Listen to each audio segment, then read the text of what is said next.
मणिपुर में दो समुदायों के बीच पिछले एक साल से ज्यादा वक्त से हिंसक संघर्ष चल रहा है। राज्य में स्थिति बेहद खराब होती जा रही है। ऐसे में विपक्ष लगातार पीएम मोदी से मणिपुर दौरे की मांग कर रहा है।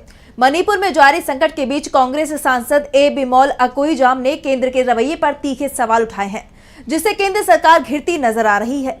देखिए रिपोर्ट। मणिपुर एक साल से ज्यादा वक्त से हिंसा की चपेट में है। कुकी और मैतेई समुदाय की लड़ाई में अब तक कई लोगों की जान जा चुकी है और हजारों संपत्तियों को नुकसान पहुंचा है। हालांकि अब ये लड़ाई और ज्यादा खतरनाक होती जा रही है। मणिपुर में जारी हिंसा के बीच कांग्रेस सांसद ए बिमल अकोईजाम ने केंद्र सरकार के रवैये को लेकर सवाल खड़े कर दिए हैं। कांग्रेस सांसद ने कहा कि अगर ऐसी स्थिति उत्तर प्रदेश और बिहार में होती तो उसे ऐसे नहीं छोड़ा जाता। उन्होंने राज्य को लेकर सरकार की तरफ से किए जा रहे भेदभाव पर सवाल उठाए हैं। कांग्रेस सांसद ने मणिपुर की स्थिति से निपटने की केंद्र सरकार के तरीके की निंदा की और कहा कि भारत सरकार पूर्वोत्तर राज्य को अफगानिस्तान क्यों बनने दे रही है।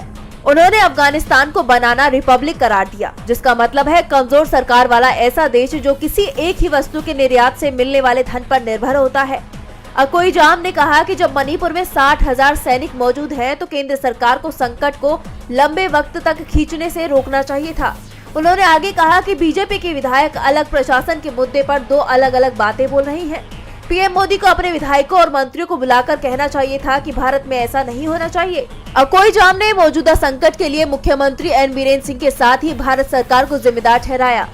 उन्होंने राज्य की खराब होती स्थिति पर गहरी चिंता जाहिर की, जिसके बाद से केंद्र सरकार और पीएम मोदी पर सवाल खड़े हो रहे हैं कि अब तक केंद्र ने मणिपुर के लिए कोई ठोस कदम क्यों नहीं उठाए। आखिर पीएम मोदी अब तक मणिपुर दौरे पर क्यों नहीं गए।